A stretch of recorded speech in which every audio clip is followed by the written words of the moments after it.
I'll call to order meeting of Administration Legal Affairs Committee, Wednesday, March 13th, 2024 at 5 p.m. That's 1.0, 2.0 prayer. Anybody like to do that? If not, I will. Okay, I'll go ahead. Dear Heavenly Father, thank you for this opportunity to serve the people of Stephenson County. We just ask you for your wisdom, your guidance, that we would make the right choices and that his decisions would benefit those in this county. And we just ask you for a spirit of cooperation and peace as we talk through these issues. In Jesus' name we pray. Amen. Amen. Thank you. 3.0 approval of agenda. Move to approve. I'll second. Okay. Want to make a couple comments on that. 8.1. 9.2, 9.3, I'm going to table those because we're not quite ready on those when we get to them. And then on 9.5, we're going to propose an April 8th at 5 p.m. meeting date. So those are the changes. You said April 8th at? April 8th at 5 p.m. So there is a meeting down at Springfield that quite a few people might want to attend. So that's why we're going to move the meeting. So with that said, we have a motion and a second. Any more discussion? Okay, all those in favor say aye. Aye. So moved. That's unanimous. Okay, 4.0, review and approval of meeting minutes from February 7th, 2024 meeting. Any comments or anything on that? I'll make a motion to approve. I did not see any changes that need to be made or errors, but I might have missed something. So. Second, okay. No further discussion. All those in favor say aye. Aye. Okay. 5.0 approval of claims. We have a total of $91,611.29 this month. I looked through them. I did not see anything out of order, so I will make a motion to approve. Second. And a second. Any discussion? All right, seeing none. All those in favor say aye. Aye. So moved. Okay, 6.0 public comments. Have anybody in the room that would like to make a public comment? Oh, okay. You have to the agenda. Do we have an extra? I was just looking for that. I can get you one. I'll have to go upstairs. I was gonna say I might have. You got- Okay. So, all right, so 6.0, we'll move to 7.0 departmental reports and 7.1 county treasurer. Thank you. Sorry, I didn't make copies of the report that I'm about to give you, but you do all have copies of the monthly financial report. I understand your packet. It was something I mailed out March 4th, I believe. Yeah, we continue to track where we're expected to, especially this time of the year with no property tax deposits. So we're doing fine is such an overused word, but we're doing fine. Receipts from income and sales taxes are up just a little bit, about 705,000, which is a little on the higher end, but I'm gonna take it. So I'm pretty happy about that. So I'm continuing to make some, as you can see on the new or edited, amended, updated page inside where the investments are listed. I'm continuing to stick with short-term investments because of the rates that I'm getting are pretty favorable. But the rates on current investments that I have right now are between 5.15 and 5.31. So I'm really pretty happy with some of the interest we're squeezing out of the county's money. So update to payroll. Last month, or in January and February, we started HSA, and it was a little, like I mentioned before, it was a little bit of a hiccup. It's perfectly smooth right now. Everything is working great. I think people who are using their accounts are having no problems. So I think it's all worked out very well. Another payroll thing I just want to mention is that March has 3 pay periods, as will August. And I mention this because when you get my March report, expenses are going to look a lot higher, and the finance director's reporting will be the same. And that's purely, as far as I know, unless something else is, major expenses forthcoming, that just reflects that 3rd pay period. Audit, just a quick update. It is progressing well. I think we're, for the big stuff, we're on the downhill side. My office just completed our last round of the latest round of requests. Now we wait, once they look at those, to what they want next. Right now, they're currently reviewing cash receipts, property tax, electronic payments, and they pay a lot of attention and give extra scrutiny to all the county credit card holder transactions, as they should. Lastly, I just want to share that I was fortunate enough to attend NACO's annual legislative conference in DC last month. I sit on the National Finance, Pensions, and Intergovernmental Affairs Committee for NACO. So it was a lot of policy platform development, keys, and focusing on ways that county government's interests can rise to the forefront and not be just a forgotten other local unit of government. So it was bringing together a lot of people to do that. So it was a great opportunity. I had the chance to kind of corral a small contingent of other county officials to actually arrange meetings with Representative Sorensen and Representative LaHood. We were lucky enough to meet with both. I had some conversations with them specifically about seeing what they could do to advocate for us to obtain more direct county funding instead of everything going through the state, as we did with American Rescue Plan. You put the dollars in the hands of the people who see what needs to be done daily, you get it done better, you get it done faster. So they were very receptive to that idea. But the one thing I was most excited to do and share with you is that I got to lobby for a highway bridge construction grant. I think it's a planning grant at this point. 25 bridges that the members of that committee know are seeking funds to plan their eventual, we hope, repair. And 10 of those bridges are in Congressman LaHood's district, 15 in Representative Sorensen's district. So they were both very interested and both want to come back and take a look at some of those specific bridges. So we had a lot of good questions and answers with that. They both did provide letters of support, which I was told later are critical to getting this grant. We did not receive it before. So they're talking to some of the right people at Department of Transportation on our behalf too. So keeping my fingers crossed. I think it was really, really valuable. Lastly, I will be out of the office. Just wanted to update you. Those dates are the 10th and the 11th, UCCI Springfield, 23rd, 24th, ICRMT East Peoria. Great. Does anyone have any questions? I know I would just look right through that, but. Well, thank you for lobbying for bridges. Appreciate that. Yeah. So, You know, as a former grant writer, I actually was really excited about that. So, well, that's awesome. yeah, So fingers crossed. Yeah, hopefully that'll happen. So, thank you. okay, let's move on to 7.2 County Clerk. And extremely busy with the upcoming election. We currently have had 592 early voters. We will be open this Saturday, 9 to 12 for early voting as well. We do have some new election judges on board for the March election. Roughly 10, we've done training with them, and then they will be recertified in the summer as well. But it's nice to have more on board. We've had this year a lot of judges start to drop out just because of age or being out of town. At the end of February, I worked with Scott Townsend over at EMA, and we held an election threat and incident response planning up here.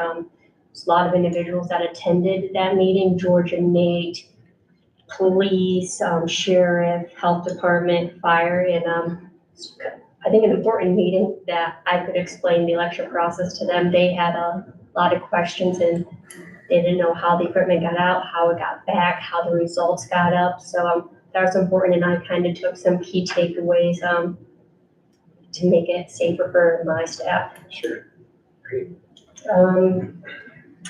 Something at the state level that has kind of occurred this month is there's a meeting March 5th, one yesterday, but ranked choice voting is being discussed. I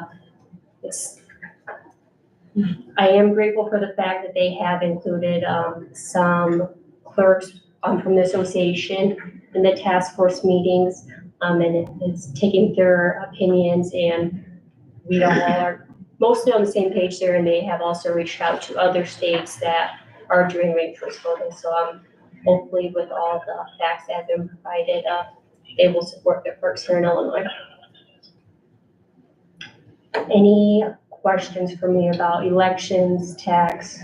So when we raised the rate for election judges a while back, part of that was to then incentivize increased training.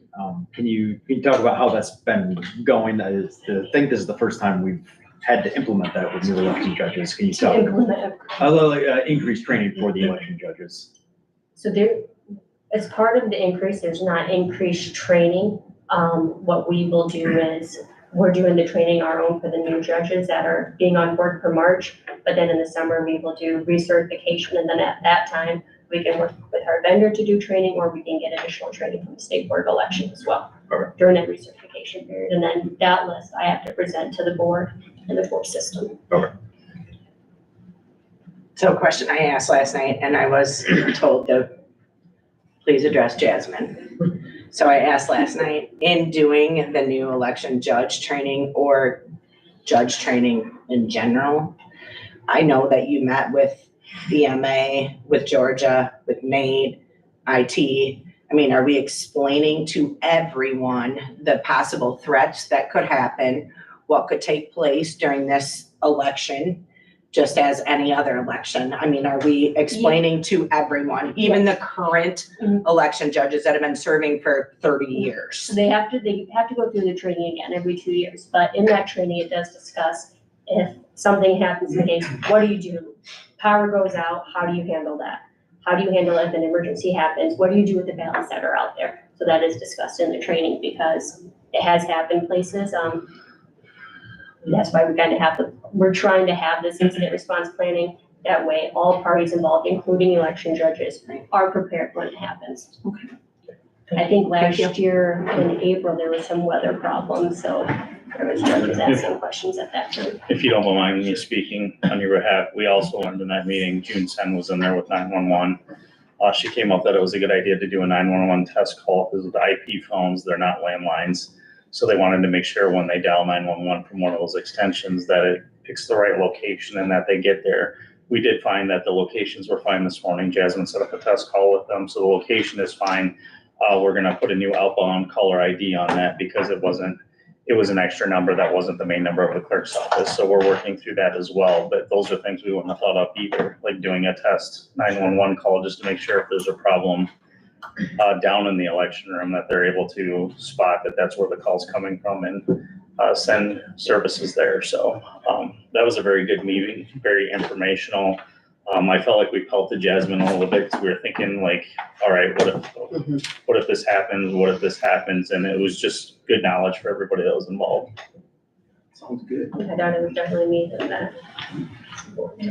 And that's great because, just a comment too, because down there at the Rydot Fire Station, just a month ago, a neighbor had a fire and he called 911 and it took 3 911 calls before he got in contact with Stephenson County where he lives.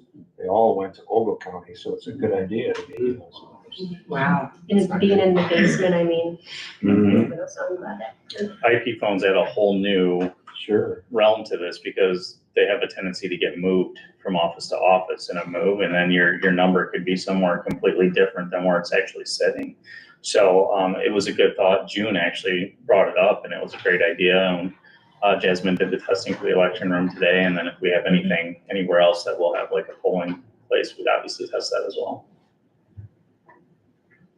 So I'd like to ask about the ranked choice voting. When do they want that information back from you? So they had a meeting, March 5th, they had a meeting yesterday. The timing of the meetings, personally, I don't think is great timing with it being election season for the clerks. There's another meeting occurring later this month. Maurice West is a local representative that is sponsoring the bill, but I don't have the dates. I believe he had a goal of either 2025 or 2028. I know that's a broad. I have some huge concerns about that. And I think So- I think your concerns, I'm sure, if you're interested, I can send you the videos to the meetings, that the State Board of Election had. They have Zoom recordings of those meetings, but I'm sure a lot of your concerns are also concerns that have been addressed. Okay, so So if you're interested in those videos, I can work to try to get those Zoom I would meetings love to to you. have those as well. No on that one, but that's just me.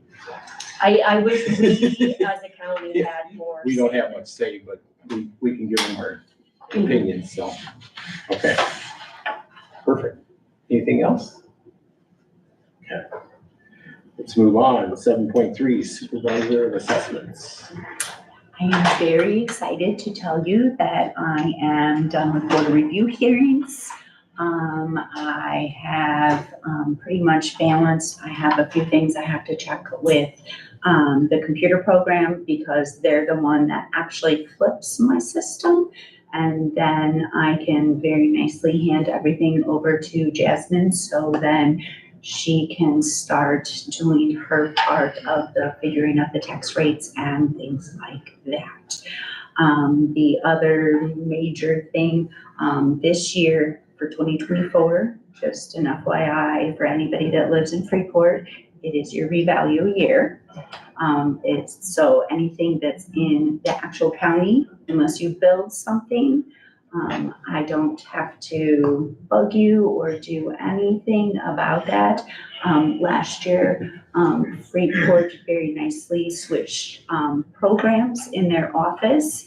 And we did a test run last year since it wasn't their revalue year. And instead of entering 11,000 changes, it is going to do it electronically this year.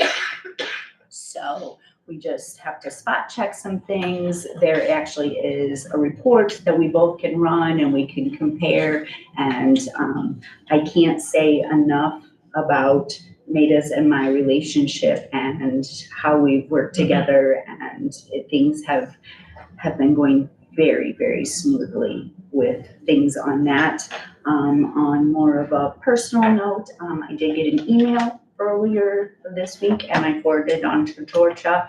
I did get approved for, I have enough hours and enough smarts per se to take my CCAOI test. When I want to, what they do is, I thought I was under the impression that I had to go to Springfield. I very nicely do not have to do that.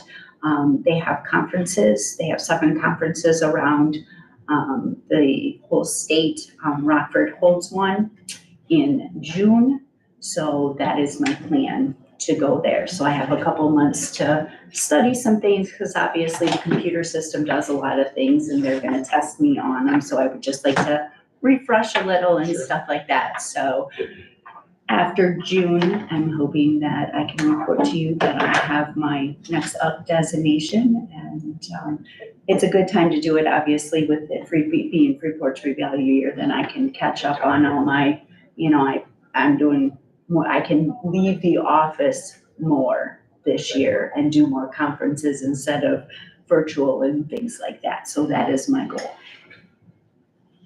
Good job. So, comments or questions? Okay, thank you. You're welcome. All right, 7.5 IT Manager. Well, let's get the administrator. I did. Excuse me. Larry, hold on. Just trying to get to the end here, man. 7.4 County Administrator, sorry. I will try to keep mine brief, but I feel like my list is longer Okay. month after month. But Chairman Helms and I did not meet with the city this week. That is being rescheduled due to Mayor Miller being in DC. For GFP, our last meeting was on February 28th. That meeting was kind of a condensed meeting because it was followed by the day-long strategic planning session that was also led by Eric Drugny of Next Level. So that day was spent. We have the draft, and I don't remember what day Andrea said they have their staff meeting to discuss the draft, but should have something in the next month at GFP for the board to approve for their mission and strategic plan. Couple of events that took place through GFP. The annual dinner was on February 22nd. There was a lot of positive feedback at the board level on that event. There was a ribbon cutting at Olivo Taco down here on the corner. I will say the owner of that place could not be happier that there was city and county representation there at the ribbon cutting. You could tell it really meant a lot to him. He seems very vested in making his presence known in Freeport. So there was also a Rise and Shine breakfast at Brew and Chew, which is for sale currently. So there was a lot of conversation. You know, he gave a lot of history of kind of the change of since the current owner had taken over the restaurant place. But I was just gonna say thanks to Jasmine and Scott for organizing that multi-department meeting on election safety and things like that. There was a lot of good conversation and discussion and knowledge shared. Just, you know, each department brought their expertise and kind of felt the same way. It was like everybody was throwing all these questions at Jasmine all at once, but I thought that was a great thing starting and going on. Chairman Holmes and I had a meeting with the 3 counties that signed the intergovernmental agreement with the Regional Office of Education. That agreement will be before Finance and the board. It's a 10-year agreement that, It is. that expired and will be renewing for 10 years. I also will have a multi-department contract for shredding coming before Finance. The company that we have been using, which was Shred Beast through Mooring was bought out by Republic, so Republic redid their billing. They've reissued contracts separately for each department in the county that uses them, adjusting their 30-day to 60-day payment terms to align with our billing structure. So have a whole bunch of those, but that's basically, other than the name at the top and changing the 60 days. Yeah, the 60 days, because when it was locally owned, they worked with us real well. But so that'll be before coming up as well. For those of you that did submit headshots, I don't know if you've taken a look at the county board website, but it looks really nice, I think. Thanks to Nate, Chairman Helms, for the idea, and Nate for getting that up and going. If you haven't and still want to submit one, I'm sure we can. I'm sure we could sweet talk Nate into getting it posted, but it's a nice addition to the website. I can see. We were also, Chairman Helms also hosted State Treasurer Michael Frericks. I think Stephanie already spoke about that, but it was nice to get a state official into the office and be able to have some one-on-one time with him and talk about county things and programs. So it was really nice chance to talk with him. We followed up with some emails individually with everyone who was there. So Monday morning, Mr. Townsend and I had the public opening for the RFP bids for the UTV. The quote from Full Throttle was approved at last night's public property safety meeting. Will be coming to the board. Yesterday, I spent the afternoon with Wally Remmers, driving around from boat landing to Kent Monument. Took pictures. I have a lot of pictures on my phone. He is going to put together a proposal of what he feels needs to be done, what should be done at each site, and hopefully have something worked out for us to approve next month. And I got an email from him already this morning when we got out to Kent. The county flag tie had gotten wrapped around the post because it's very windy out at Kent Park. So I got an email from him this morning that he sent the maintenance person from the nursing home who lives in Lena out there to take care of it on his way into work this morning. So I got an email, the county flag should be good. So where am I at? A department head meeting, auditors were on site last week. We are wrapping up the last few of their requests. We talked about the wellness screenings, and I've sent the information out to all of you as well. I did bring this, and I emailed this out, but if anyone wants to take a look at it, it breaks down every test they include in the screening. We've had very positive feedback from everyone, from their providers. This is now the 3rd year we've offered it, and my provider in particular said it's one of the most thorough well put together reports that she's ever seen from wellness screening. So she's very happy with those reports. And I've heard similar from many others. We also kind of talked about brainstorming ideas of putting together kind of like a one pager in the new employee paperwork that just kind of includes, added benefits like discounted gym memberships and different things like that. Just those things that we've implemented, the wellness screenings, those sorts of things, just to kind of be hey, you might not know this, and as a new hire, your department head may forget to tell you this, but here's some other things as well. So we're putting that together. Mark Bell was supposed to be at our meeting this morning. He had let me know after we set that up last month that he had a conflict, so he'll be at the April meeting. He is going to be doing a step-by-step walkthrough with the department heads on how to get onto ICRMT's online training portal, where a lot of the online certifications and trainings and some continuing eds, depending on what you need for your position, are all available to us free through our liability. So, he's got some departments that utilize it a lot, and others, I think, kind of get caught up in the, oh, that's great, and then forget to set aside the time to go in, set up the portal, and learn how to do it. So he and I talked. He said, maybe I'll just walk everybody through it, and that way might be easier and more accessible for some. So he will be at our next one. Chairman Helms, committee chair Nicole Baker, and I have been involved in a lot of negotiations, and hopefully it's on the agenda for tomorrow night, the nursing home contract, which will be done at the board level next week for approval. That is the plan. That's a lot. Yeah. Any questions? Sure. I just wanted to comment as it relates to GFP events and whatnot. Took my family to the Arctic Ale Walk, which turns out you can take 5-year-olds too. And it was just great. A really nice event, and we even stopped by Diners, and I don't think Willow wanted to leave. No, she took her coat off, took her hat off, she She said, just walked in, it's like, I'm staying right "Here's here." everyone." Yeah.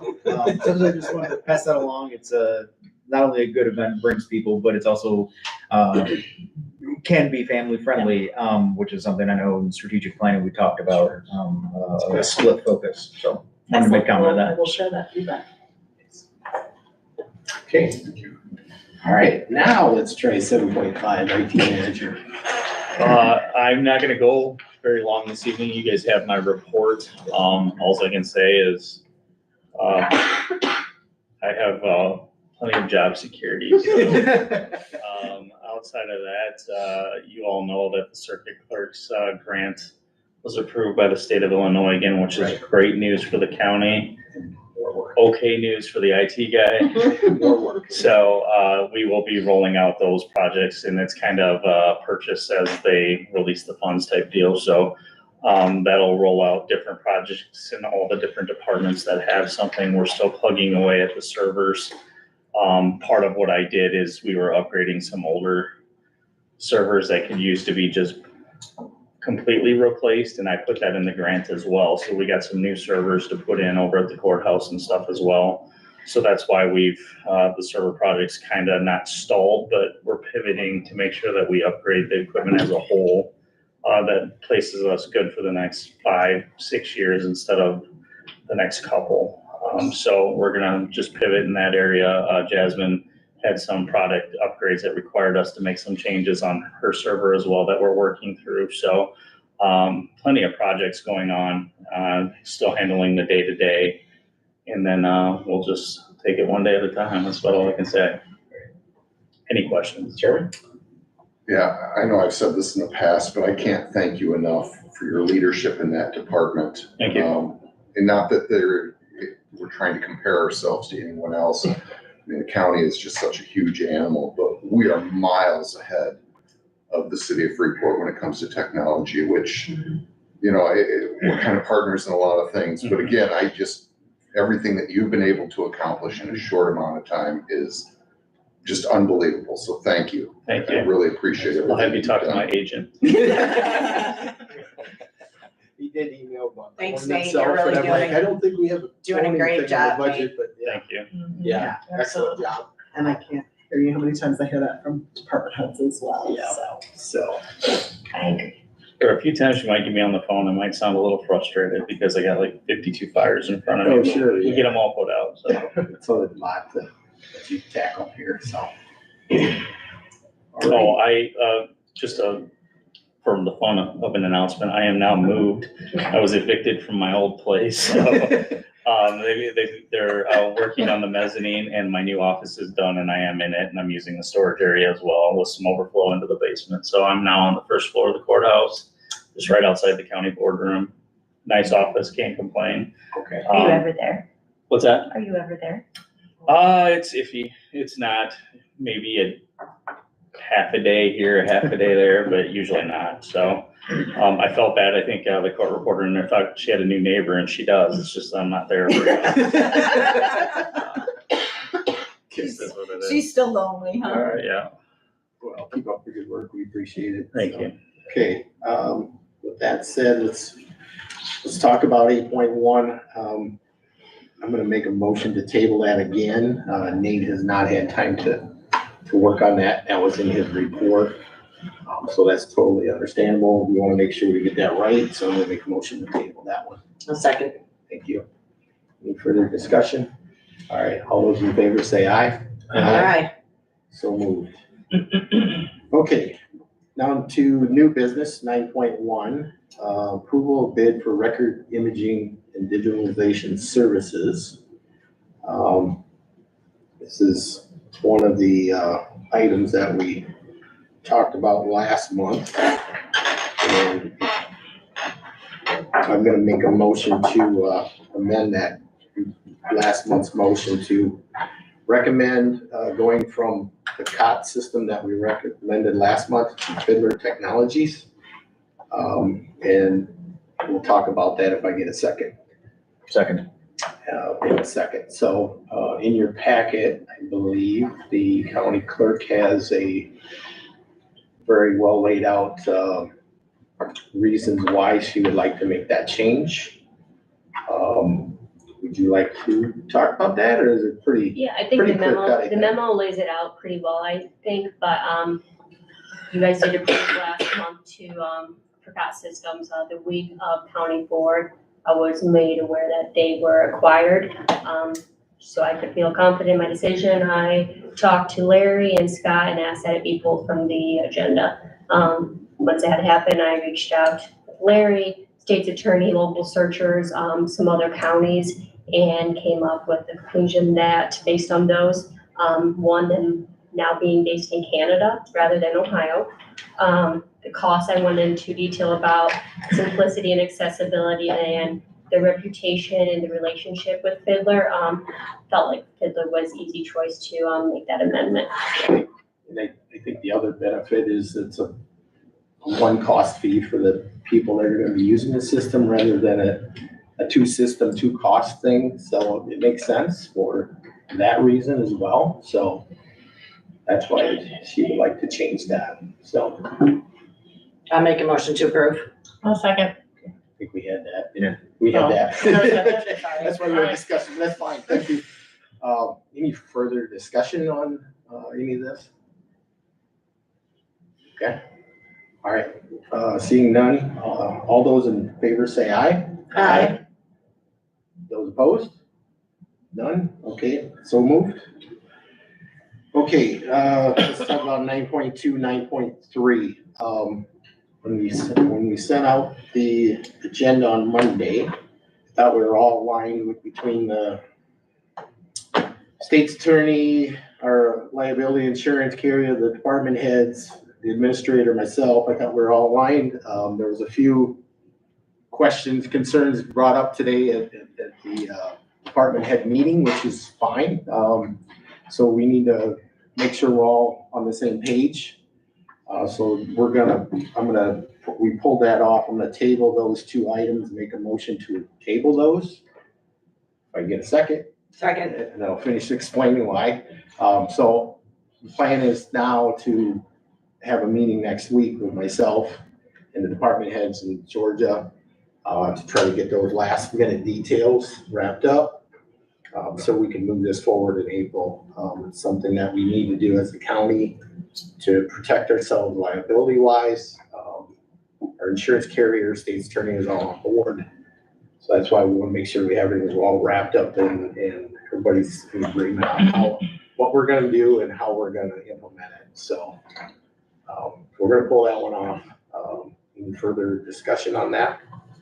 Okay, all right. All those in favor of tabling this till next month, say aye. Aye. So moved. Okay, thank you. All right, 9.4.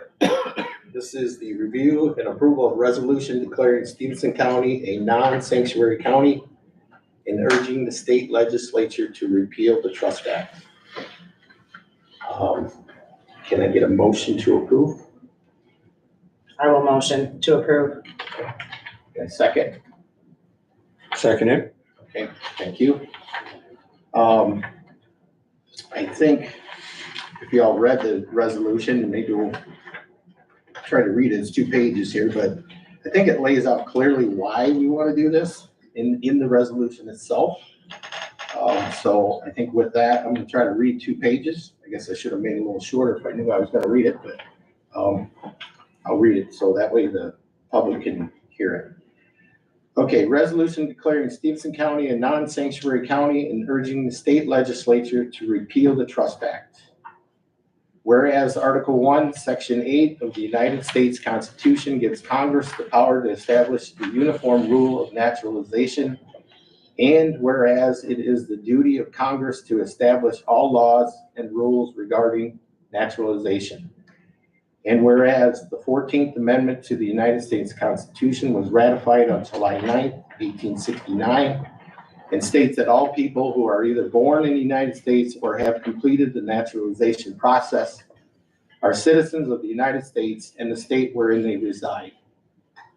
And whereas President Biden's administration, beginning with his first day in office, has implemented more than 60 actions that have undermined border security and encouraged an estimated 10 million U.S. border crossings by migrants and illegal immigrants. And whereas Homeland Security Secretary Alejandro Mayorkas, who oversees the U.S. Immigration and Customs Enforcement Agency, became the first cabinet member to be impeached since 1876, when on February 13th, 2024, he was impeached for willful and systematic refusal to comply with the law in enforcing border policy and breach of public trust. And whereas on April 2nd, 2021, Illinois Governor J.B. Pritzker signed into law legislation expanding protection for migrants, illegal immigration, and refugee communities, and further established Illinois as the most welcoming state in the nation for migrants and illegal immigrants.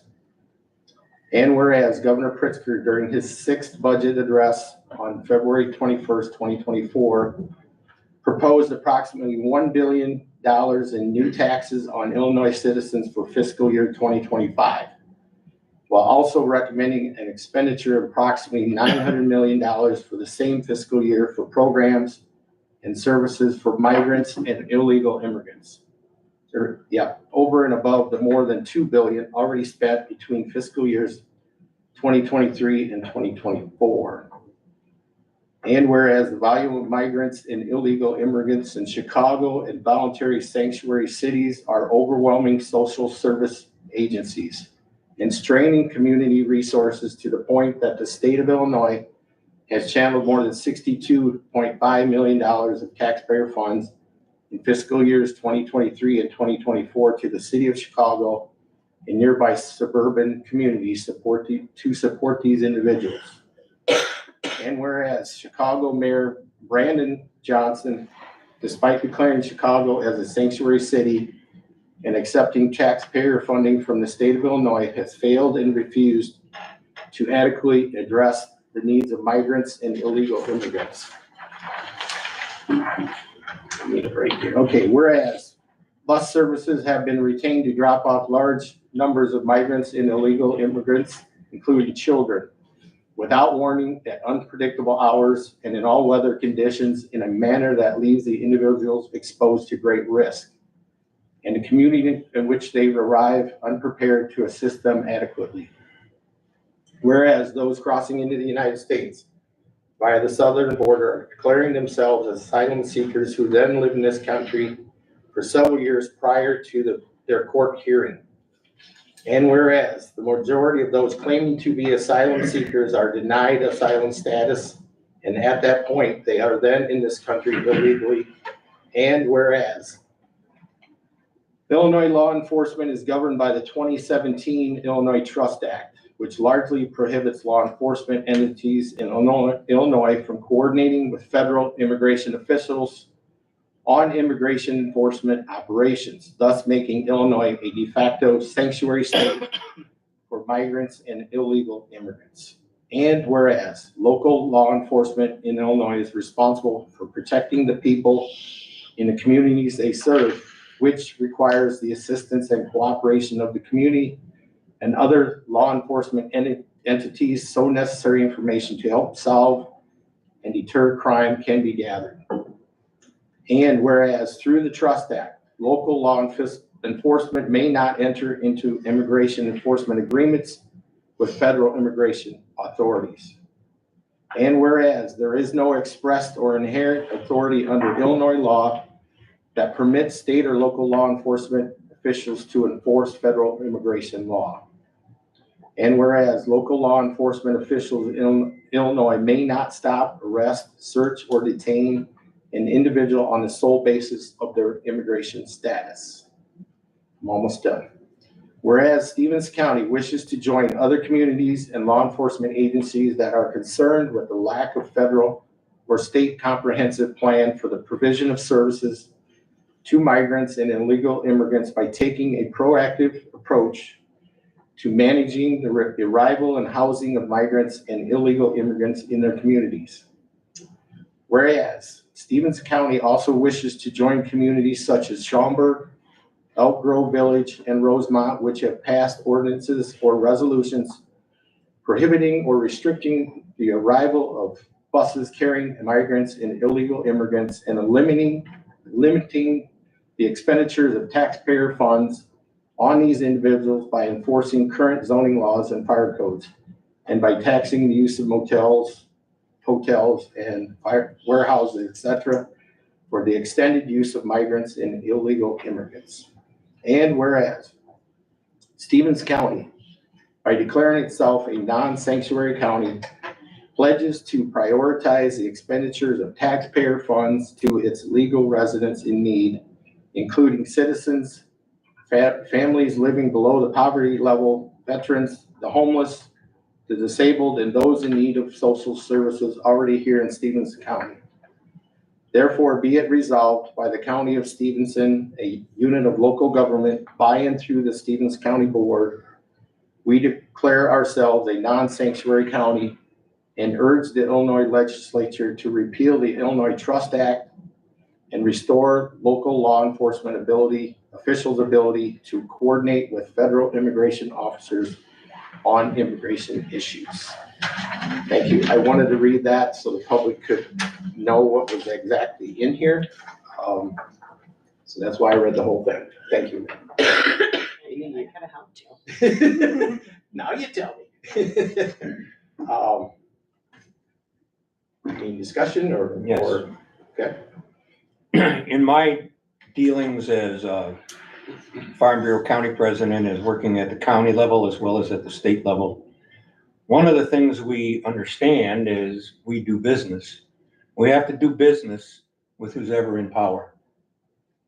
And when you do things, part of this here could jeopardize that for Stephenson County. And I don't know if it would be possible. I may make an amendment, but I would like to see paragraphs 4, 5, 6, and 7 eliminated from this resolution. Because I think those areas that we put in there could be detrimental to us as a county if we want to do business with our state, if we had to do business with customs, and as we look at border security in general. I think those 4 paragraphs are there maybe more to poke a stick in the eye of somebody. And I don't think those are necessary in a resolution. I understand the whole resolution has no teeth anyway. It means nothing in the grand scheme of things. It's just a resolution saying this is what we're going to do. But I would hate to see that jeopardize things as we look at grants that come from different types of government and so on. I don't know that those 4 paragraphs are necessary. I understand your concern.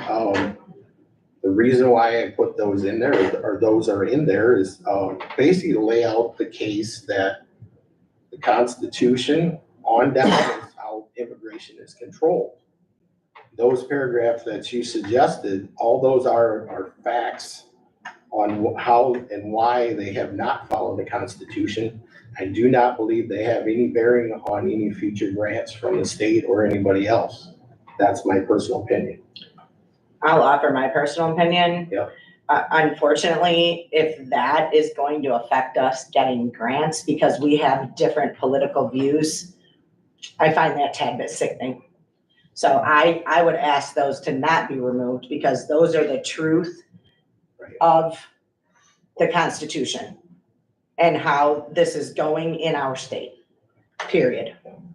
Just for point of clarification, did you make a motion to amend it? I did not. Okay, just wanted to be clear. Okay. Are you going to? I just threw it out there. Oh, Sure. I would, Tomorrow. I would concur with that, that point. I think the specific naming is unnecessary, and feels like political hackery, frankly. It may be based on fact, it may be based on history, maybe, documented and all that. Is it relevant? Is it necessary? Do we need to toe that line? Even if it's totally above board, it's asking for trouble. Justified or not, that's not the point. That's not the argument. I think the more we name selected specific people, specific locations, the more this has the appearance of a political stunt rather than something productive, something that we would legitimately like to implement. I appreciate your comments. I'll just go back at that. I don't know how you state your case or justification for declaring yourself a non-sanctuary county without putting the facts of what has happened in there. You just don't have a case if you don't put that in there. So that's my thoughts, and that's why I think those should stay. But that's just my opinion. So. I just have my personal opinion here. I understand, and I agree. I think that we can maybe amend it so that we're not identifying individuals. We're saying the federal government, or we're saying the state, or we're saying, I think it is. I think it's, it's Homeland Security Secretary. Well, Homeland Security Department has done this. I don't know if we need to name names. My personal opinion is, truth be told, friends, there's a reason, and there are names that are attached to the reason why this continues to happen. So if we want to shove it under the rug, I understand, and I understand your views on that. However, there are names that are attached to the reason that we are going through what we are going through. My personal opinion. I concur with that because I think they have the responsibility to uphold the law. They're not doing that. All of us on this board took an oath to uphold the Constitution. And if they're not going to uphold the law, then we're bound to do that. We should be doing that. So that's where I'm at. Yes. No, just to speak broadly, about this whole thing. It conflates migrants and illegal immigrants, not the same thing. Take similar paths, maybe not the same thing. I think it speaks out of both sides of its mouth. It says we want to be proactive, but it essentially says we're going to lock the door. I don't agree with the argument made. I don't agree with the structure. I think it's trying to do too much. I can't. It's hard for me to know where to start with this. One of the central arguments is Chicago tried and they're being overrun. Their system is being taxed. For me, that's a great argument to be a sanctuary city, to help out, to be part of that community. I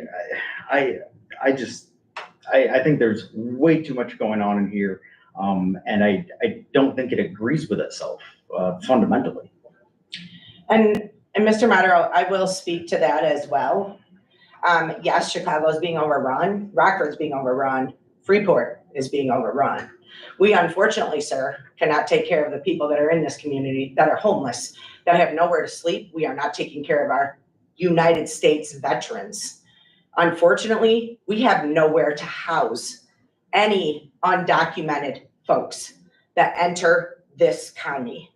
I would like a proposal on where we're going to house these folks if we're going to take them in, because I own a business in downtown Freeport, and the number of homeless folks that walk around every day soliciting business owners along with the people that are shopping downtown is a crazy number. Someday you should probably come down and check it out.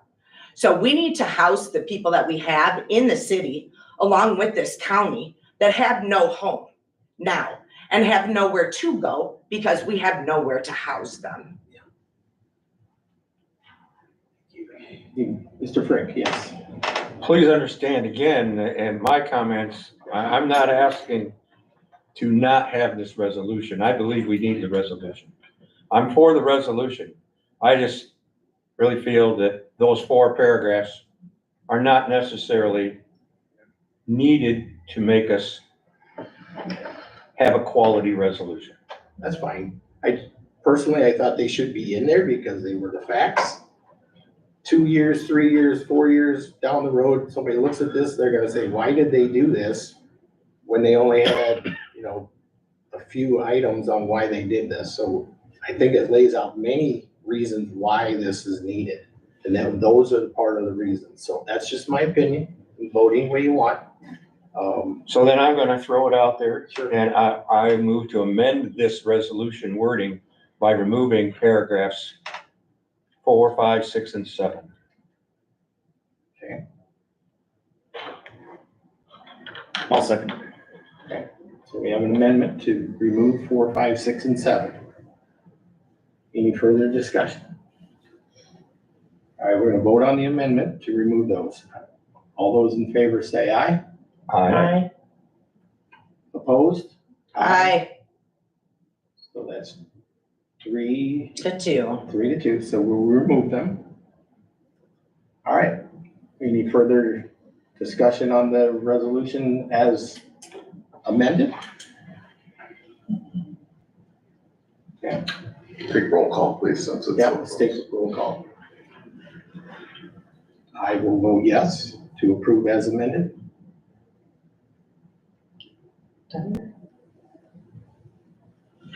Yes. Yes. Yes. No. Okay. 4 yes, 1 no. 4 yes. Okay, motion passed, or amendment passes, or resolution passes as amended. Thank you. Is that just the vote on the amendment? No, The full, that was the full. Just so I can clarify. Yep. Okay, let's move on. 9.5. Approval to change the meeting date and time to April 18th at 5 p.m. You're late. Oh, I thought you said 18th. eight. I can't read my own writing. Oh, I was gonna say. Sorry. That's April okay. 8th. I'm sorry. I'm glad you said so. So, yeah. My L looked like a 1. I'm sorry. April 8th at I 5 thought p.m. that's why I asked. Monday, April 8th then. Yes, Monday And, Okay. at 5 and that's at p.m. 5 At 5 p.m. prior to P and D. Yes, It's a Monday, right? it's Monday. It is a Monday. Yeah. I had to look. There's a meeting in Springfield that many might want to go to, so that's why we're doing it, so. I'll make a motion to approve as stated. Second. Second, either one here, so. Okay, all those in favor say aye. Aye. So moved. I think that was everybody, right? Yeah, it was everybody. Okay. All right, now we're gonna move to 10.0 executive session for 5 ILCS 120/2C. Employment matters, the employment, compensation, discipline, performance, or dismissal of specific employees. With that, we will go into executive session. If I can get a motion. Move to go to the executive session. Mr. Frick, second. Second by Ms. Diane. All those in favor say aye. Aye.